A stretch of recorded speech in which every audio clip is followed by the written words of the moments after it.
Welcome to Om Jaiswal biology classes. और ready हो जाइए अगला पार्ट देखने के लिए, जो कि हम देख रहे थे टॉपिक हमारा एनवायरमेंटल इश्यूज। आपको पता है इस टॉपिक में हम पोल्यूशन से रिलेटेड कुछ बातें देख रहे थे और एयर पोल्यूशन हमने कंप्लीट कर लिया था, याद कीजिए। उसके एंड में हमने केस स्टडी देखा था, जैसे कि उसमें हमको दिया था एग्जांपल दिल्ली का। दिल्ली में केस स्टडी मींस दिल्ली का जो एयर पोल्यूशन कंट्रोल करने के लिए क्या क्या मेथड्स अप्लाई किए गए उसके बारे में था केस स्टडी। तो वैसा अभी हमें एक आने वाला है case study related to the water pollution. तो चलिए, वाटर पोल्यूशन क्या है इसके बारे में हमने काफी कुछ देख लिया है। अब हम देखने जा रहे हैं, आपके एनसीईआरटी बुक में हेडिंग आएगा the case study of integrated waste water treatment. ठीक है, इंटीग्रेटेड वेस्ट वाटर ट्रीटमेंट इसका मतलब होता है कि कई इंटीग्रेटेड मींस कॉम्बिनेशन, कई सारे अलग अलग मेथड को कंबाइनली यूज किया जाता है। तो case study of integrated waste water treatment, तो यहाँ पे भी हमको एक एग्जांपल आने वाला है। ये एग्जांपल किस बात का है, किससे रिलेटेड है, चलिए देखते हैं। तो हमको एक एग्जांपल दिया है, एक वाटर फिल्ट्रेशन प्लांट से रिलेटेड है। दुनिया में एक बहुत अच्छी तरह से वाटर फिल्ट्रेशन किया जाता है एक शहर में, और फिर से उसको रिसाइकल किया जाता है। बट देखेंगे मगर वाटर जो है, तो वेस्ट वाटर को ट्रीट करने के, उसको प्योर करने के दो मेथड्स हमारे बुक में दिए। एक है आर्टिफिशियल, दूसरा जो है तो नेचुरल प्रोसेसेस। तो फ्रेंड्स, आर्टिफिशियली तो आपको पता ही है कि वहां पे फिल्ट्रेशन, सेडिमेंटेशन वगैरह आपने सुना होगा, बट नेचुरली भी कुछ मेथड्स अप्लाई किए जाते हैं वाटर फिल्ट्रेशन के लिए। तो चलिए देखते हैं एग्जैक्टली कि जो सीवेज वाटर होता है, जो शहरों में से निकलने वाला गंदा पानी होता है, पोल्यूटेड होता है, तो इसका फिर से इस्तेमाल करने लायक इसको कैसा बनाया गया, इसका एक केस स्टडी हमारे सिलेबस में दिया है जो काफी इंटरेस्टिंग है। और आपको कुछ नाम यहाँ पे याद रखना है। देखिए यहाँ पे मैं जो आपको बता रहा हूँ, एक है हम्बोल्ट स्टेट यूनिवर्सिटी, आप नाम देख रहे होंगे, ये एक्चुअली है कैलिफोर्निया में। सो कैलिफोर्निया में दोस्तों ये जो हम्बोल्ट स्टेट यूनिवर्सिटी है, वहां पर का एक एग्जांपल हमको दिया है। वहां पे एक अर्कटा टाउन है, उससे रिलेटेड हमको यहाँ पे आने वाला है। हम्बोल्ट स्टेट यूनिवर्सिटी के बायोलॉजिस्ट ने उसमें मदद किए थे, बट एग्जैक्टली इसके डिटेल्स क्या है विथ हम उसके एक एक नाम के बारे में देखेंगे। तो सबसे पहले आपको कुछ नाम याद रखने होंगे जो नीट के एग्जाम में पूछे जा सकते हैं। देखिए यहाँ पे सबसे पहले एग्जाम्पल दिया है टाउन ऑफ अर्कटा। ठीक है, इस टाउन ऑफ अर्कटा जो है तो along the north coast of California, California में है ये।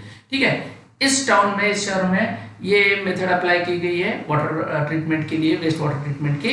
और उसके कोलैबोरेशन में था ये यूनिवर्सिटी के scientist collaborating with the biologist from Humboldt state university. ये हम्बोल्ट स्टेट यूनिवर्सिटी कैलिफोर्निया में, यहाँ के साइंटिस्ट, बायोलॉजिस्ट, और इन्होंने मिलके काम किया था।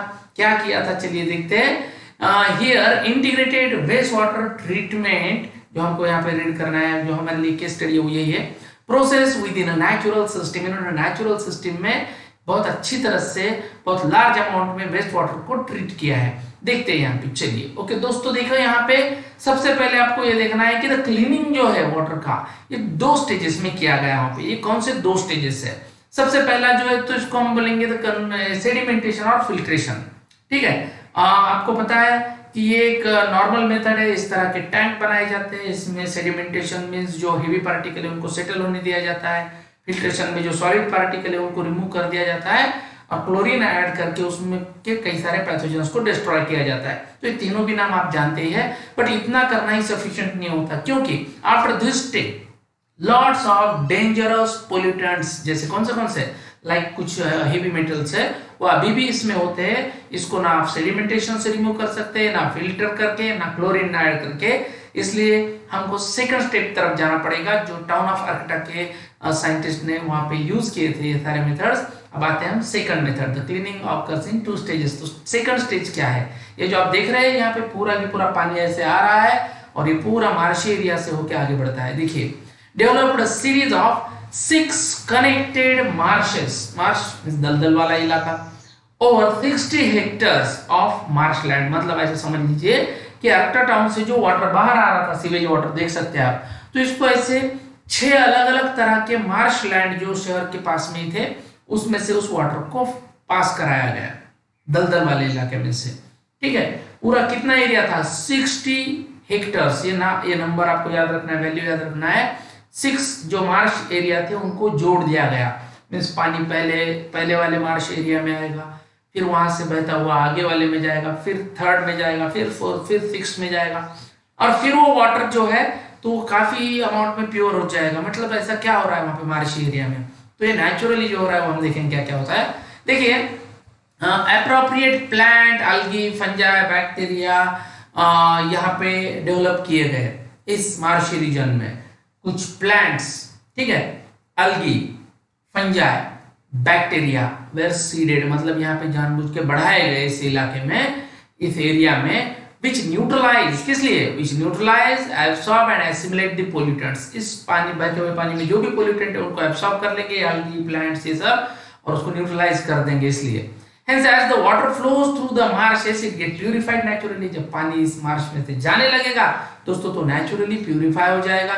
और जब ऐसे 6 बड़े बड़े मार्श एरिया में से जब जाएगा, 60 हेक्टर एरिया छोटा नहीं होता है, इतने बड़े एरिया में से जब वाटर पास होकर गुजरता है दोस्तों, तो ये सारे प्लांट्स, algae, बैक्टीरिया, फंजाई सब मिलके उसमें के हार्मफुल पोल्यूटेंट्स को एब्सॉर्ब करके उसको पूरा न्यूट्रलाइज करके डिकम्पोज करके रख देते हैं, जिसकी वजह से कि वो वाटर बिल्कुल हार्मलेस हो जाता है और वो पानी फिर रिसाइकल करके यूज भी कर सकते हैं, या तो उसको नेचुरल वाटर बॉडीज में आराम से छोड़ा जा सकता है। और एक दूसरा भी बेनिफिट हुआ दोस्तों, यहाँ पे ये जो 6 मार्शी एरिया डेवलप किए गए ये मामूली नहीं थे, इस पे बहुत ज्यादा वाटर अमाउंट आने की वजह से यहाँ पे क्या हुआ, देखिए यहाँ पर तरह तरह की जो है बायोडाइवर्सिटी यहाँ पे डेवलप होती चली गई। वहां पे कई सारे एनिमल्स के लिए रहने के लायक जगह बन गई, कई सारे प्लांट डेवलप होते चले गए। The Marsh also constitute a sanctuary, देखिए सैंक्चुरी क्या है आपको पता होगा अच्छे से, हमारे सिलेबस में आता है, sanctuary with a high level of biodiversity. और फ्रेंड वहां पे बहुत सारे ऐसे ऐसे एनिमल्स, ऐसे ऐसे प्लांट डेवलप होते चले गए जो कि बहुत प्रोटेक्टेड थे, रेयर थे।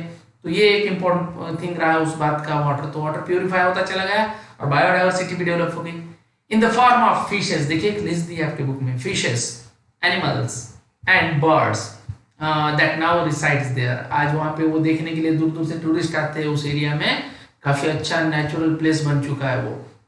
और वहाँ पे जो एक ग्रुप है उनका, देखिए उसके बारे में दिया है, citizens group called Friends of Arcata Marsh, जिसको शॉर्ट में FOAM बोला जाता है, foam, are responsible for the upkeep and safeguarding of this whole wonderful project. इस प्रोजेक्ट का ध्यान रखने के लिए उस शहर के जो नागरिक है, सिटीजन्स है, उन्होंने मिलकर एक ग्रुप ऑर्गेनाइज किया है जिसको नाम दिया गया है फ्रेंड्स ऑफ अर्कटा मार्श।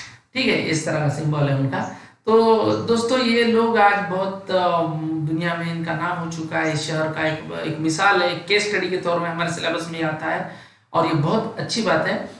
यही मॉडल अब इसका देखकर कई सारे दुनिया भर के शहरों में अपनाया जाएगा, जा रहा है, और ये एक बहुत अच्छा एक एग्जाम्पल हमारे सिलेबस में दिया है दोस्तों, इसको याद रखना है आपको।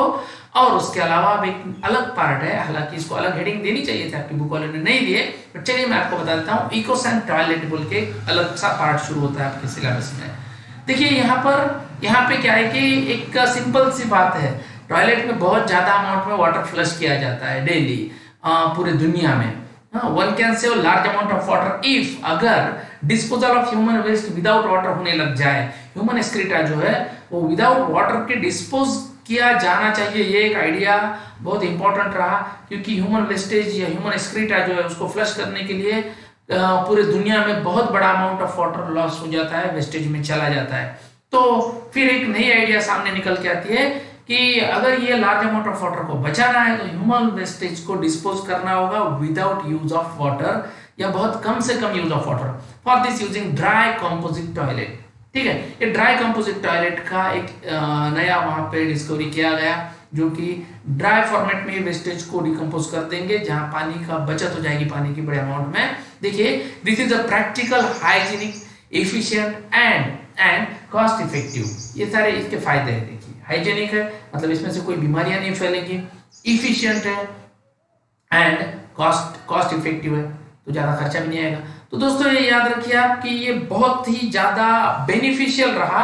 आप इतना ही समझ के चलिए कि ये नाम आपको याद रखना है, इकोसेंट टॉयलेट। फिर इसका अप्लाई कहाँ हो रहा है, देखिए मोबाइल इकोसेंट टॉयलेट में आपको एक फोटो दिखा रहा हूँ, ये तो फिर भी मुहेबल है, इसको एक जगह दूसरी जगह ले जाया जा सकता है, बट इसका बहुत अच्छी तरह से इस्तेमाल हमारे देश में केरला में हो रहा है। With this composite method human excreta can be recycled into a natural fertiliser.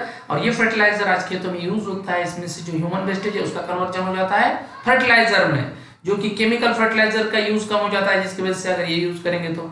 दूसरी इंपॉर्टेंट थिंग मैंने अभी आपको बताया कि there are working ecosan toilets in many areas of Kerala, ये इंडिया में हो गया, एंड श्रीलंका भी आपको याद रखना है। तो दोस्तों चलिए, आई होप आपको ये सब याद रहेगा अच्छे से। इसके कोई डायग्राम आपके बुक में नहीं दिए हैं, बस आपको ये समझ के लेना है, नाम याद रखना है इकोसैन टॉयलेट, और इसके दोनों फायदे आपको याद रखना है। एक तो वाटर यहाँ पे कंजर्वेशन होगा, और दूसरी बात बोले तो फर्टिलाइजर का फर्टिलाइजर बन जाएगा। तो फ्रेंड चलिए, आई होप ये सब याद रखेंगे आप लोग। एनसीईआरटी बुक रीड कीजिए, कोई भी दिक्कत है तो मेरे से पूछिए। चलिए यहाँ पे मैं रुकता हूँ। Take care friends, bye bye, good day.